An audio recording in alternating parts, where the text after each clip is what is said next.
So we will start with the Dr. James Hارينغتون paper presented by Dr. Mansour Usaimi. Please, Mansour, 25 minutes.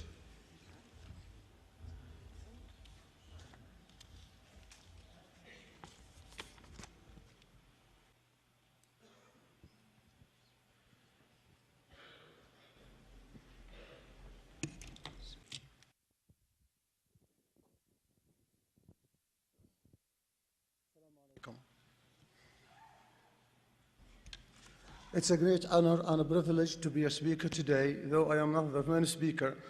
I'll be talking about Dr. James Hárrington, who was really to be here, but unfortunately because he is sick and he is in the hospital, he could not come. His paper is entitled of the quality management in K-12, how to turn schools around. The first thing we would like to start with his summary of that. He said that though the history there has existed this tension and conflict between the child's right to be and its right to become. Educational school turnarounds over the opportunity to take familiar educational institutions and improve them through problem-solving, critical thinking, coaching, monitoring, capacity building, best practices, and other existing tools. When transferring the methods of quality management from industrial to academic, there are important differences that must be considered. Trappers and other experts describe the difference between traditional management and quality management and shows how Deming principles of quality management can be applied to education.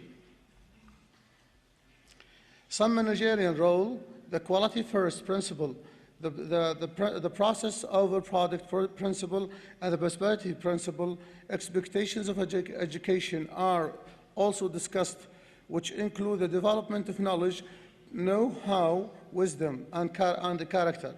Suggestions are offered for dealing with the four systems that should be considered when introducing quality management into any enterprise: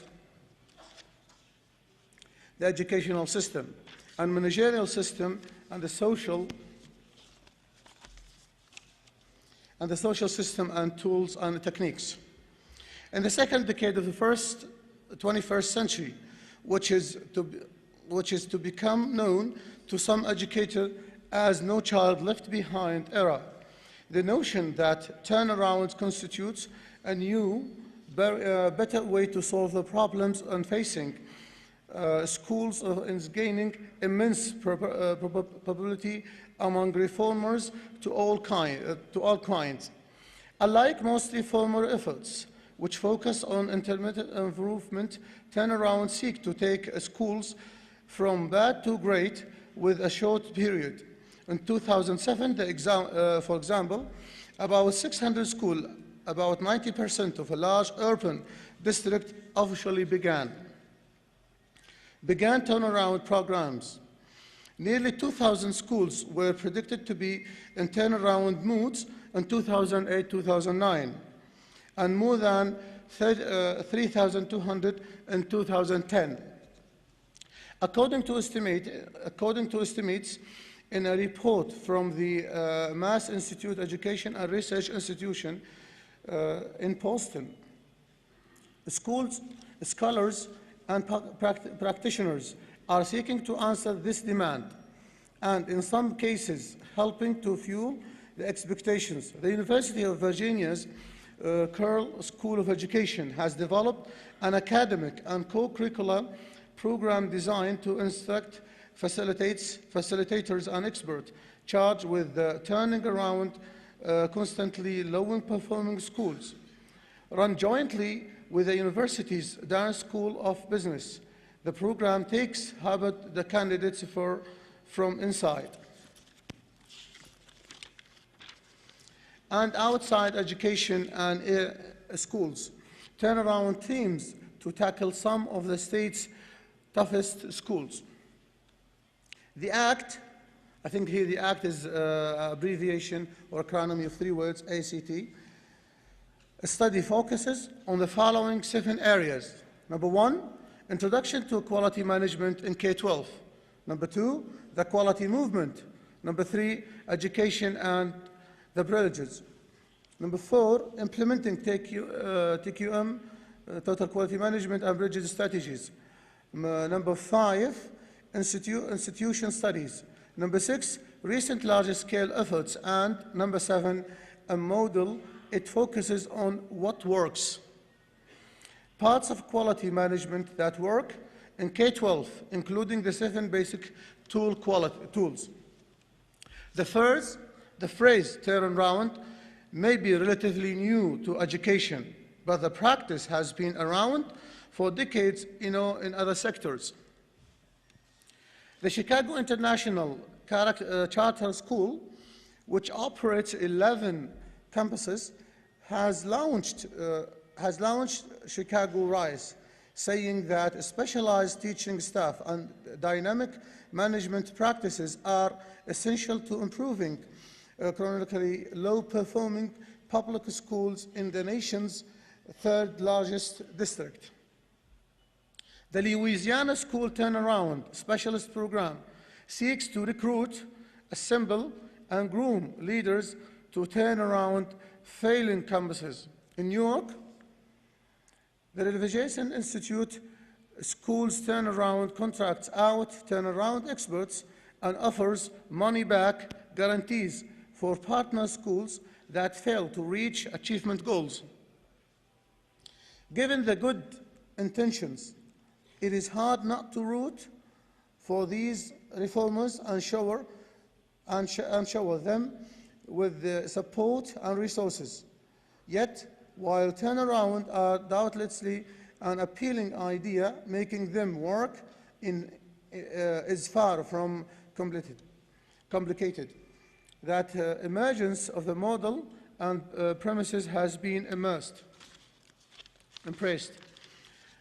by many community quality councils as a vital contribution to the integration of total quality with the K-12 education community. Now he is defining the turnaround in education. I'm telling the concept, what is it? Turnaround in education. The phrase turnaround may be relatively new to education. It is a track, right? It's a track.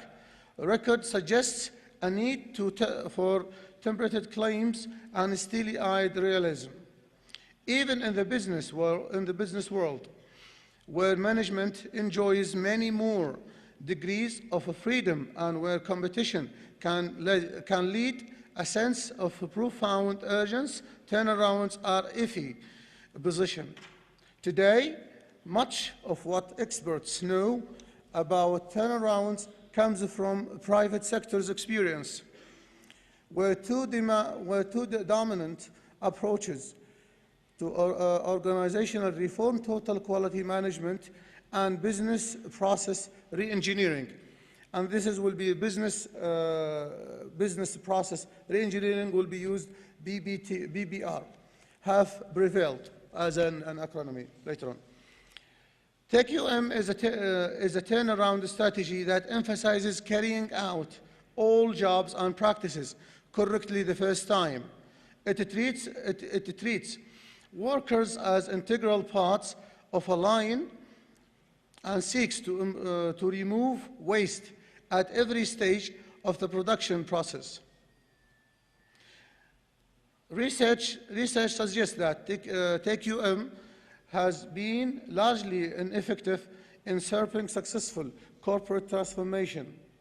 PPR, that is business process reengineering, developed in 1992, takes a slightly more aggressive track.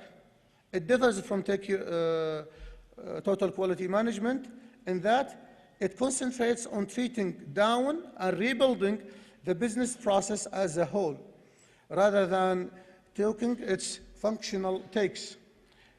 BBR typically involves radical change, or, to use hammer-color languages, take an annex and a machine gun to your existing organization. That is to change all things.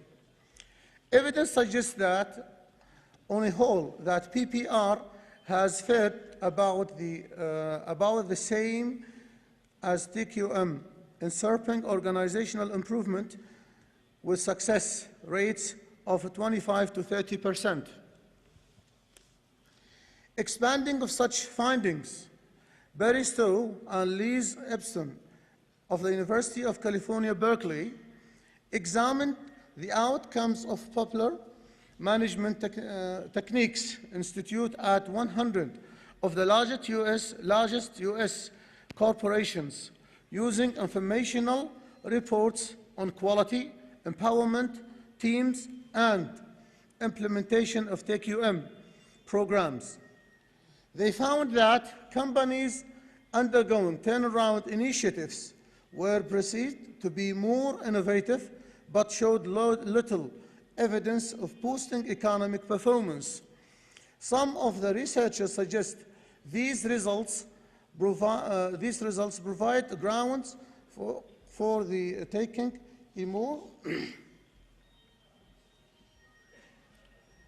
a more spectacle stance toward turnarounds, leading to a number of grassroots studies which were published as articles describing a single school district implementation, and while many of these implementations have been achieved, there is very little detail documenting the results. This includes a large user surveys focused on implementation of TQM across 58 districts in some 25 states, and some of the schools district reported the improvement of the quality of its teaching administration processes as a result of TQM tools and techniques that were applied, with reported benefits and savings reaching impressive proportions, sometimes by 40% reduction in the problem areas. These results were accomplished through a series of steps that included identifying causes, keeping statistical records, implementing students and parents' contract, and incorporating peer review and monitoring. Four key lessons. Turnaround can sometimes become a valuable tool for improving underperforming school, but the hope that we can systematically turn around all troubled schools, or even the majority of them, is at odds which much of what know from private sector efforts. Therefore, this is the reason why it makes sense to look outside education to learn how to improve the odds of staging a successful turnaround. In comprehensive search of business and management literature from 2000 to the present, we identify hundreds of articles that provide empirical analysis for major turnaround initiatives, namely TQM, British business process redesign. Our research suggests that experience in the private sectors offer some basic key lessons for making turnaround work at the K-12 school level. The first one, staging a successful turnaround entails stating high expectations. Number two, reformers should not hesitate to change principal and school leaders to jumpstart to turnaround processes. Number three, reformers need to view community-based school turnaround as an all or nothing proposition. Turnarounds are not a time. Number four, turnarounds are not a time of cherry pick that more popular and painless component of reform occurs from a community. Schools must create a culture in which employees have two options. We either turn it around or we lose our jobs. When the decision is made to go forward with a turnaround, reformers should avoid forcing change on schools. Often, organization-wide, top-down mandates instead of establishing high goals for individual teachers and staff. While giving them the tools and flexibility they need to be successful. Based on our research, turnarounds require each individual employee to commit to their role. Teacher and staff cannot be content merely to take marching orders from administrators, but must be ready, willing, and trained to drive the educational innovations that make a turnaround possible. Where do we go from here? Between 10,000 to 20,000 schools are deemed in need of improvement under No Child Left Behind, and many states and districts need experts assist to fix their troubled schools. Most lack such skills capacity. This is just education, of course, yet we know, of course, no sector, public or private. I'm left with 2 pages of public or private in which thousands of entities are such capable of assembling the know-how, talent, and organizational machinery to turn around the troubled operation. Instead, such capabilities tends to be concentrated on a handful organizations such as turnaround specialists. Identifying low-performing schools is to occur with an consistency. We need to develop effective operators who can contract with multiple districts or states to provide oversight, leadership, knowledge, and personnel to drive restructuring. Operating on that scale will permit the specialists and cooperation while allowing providers to build deep expertise. Ultimately, whether it is a school, private firms, a successful turnaround requires transforming culture, expectation, and routines. That may not always be possible in organization bounded by contract provisions, external support for years of occurred administrative incompetency. In short, while turnarounds are difficult in private sectors, they may be even more difficult and challenging in schools. Hassel, co-director of Public Impact, argues in his 2005 book, Turnarounds for New Leaders and Staff. Now, this is a quotation from Hassel.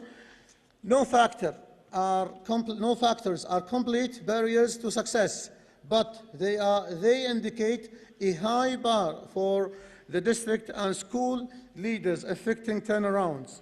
I'll finish the quotation. Many of these turnarounds have been documented and reported upon. An introduction of total quality for schools by Gordon and Fulbright, and the illustrator was Heyerd. This is the name of the book. Now I will read just because the time. He said, TQM model for K-12. In TQM schools, improvements teams and individuals are constantly working, improving the service for to customers, and here customers are the students. The concept of a service being good enough and considerable inadequate. The following are the key transformation building blocks in the K-12 implementation model. The blocks are the following. Number 1, awareness and commitment to everyone. Number 2, a clear mission. Number 3, system thinking, planning approach. Number 4, teaming, replacing hierarchy. Number 5, enabling and empowering, replacing fear. Number 6, focus on mastery learning. Number 7, management by measurements.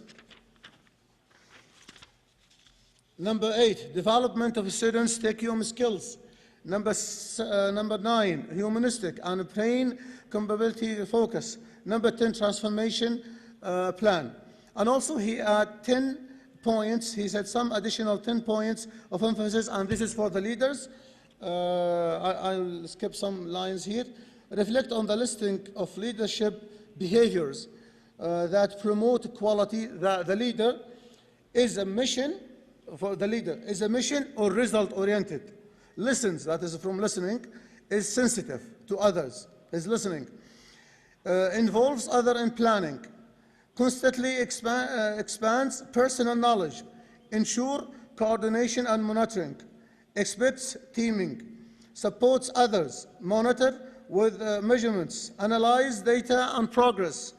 Promotes and supports changing in plans on the basis of analyzed data. And the basic goal is to convince the students of the importance of taking the TQM approach. Consultants often began by telling of their own personal experience. TQM with teaching, including the influence the influence work and collaborative thinking. Then they tell what TQM. Now here he defined 5 points. I'll say them quickly. Customers focus. Total quality is determined by the customer, and the customer here the students. Involvement of the entire organization, top down on quality. Processes, not people, are usually the problem. Continuous improvement of process, taking time or resources to evaluate and communicate. Emphasis on data, learning and management by numbers. Use of the seven basic tools such as brainstorming, multi-voting, fishbone, control charts, brainstorming to encourage creativity and critical thinking. Thank you very much for listening, and I hope that I have covered I have read the whole paper. Thank you very much.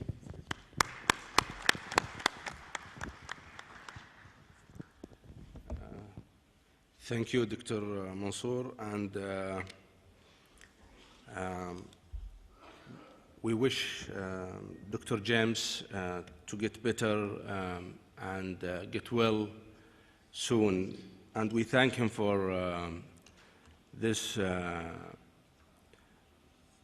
paper. Part of his speech talk about some principles where when we are talking about total quality management. One of the principles which I strongly agree with is school leader or school principal, where when it's a time to implement quality, you need some time to make some change. And when it comes to school principal, they are not doing well and not ready to make a change. We shouldn't hesitate to make some change in those school principles.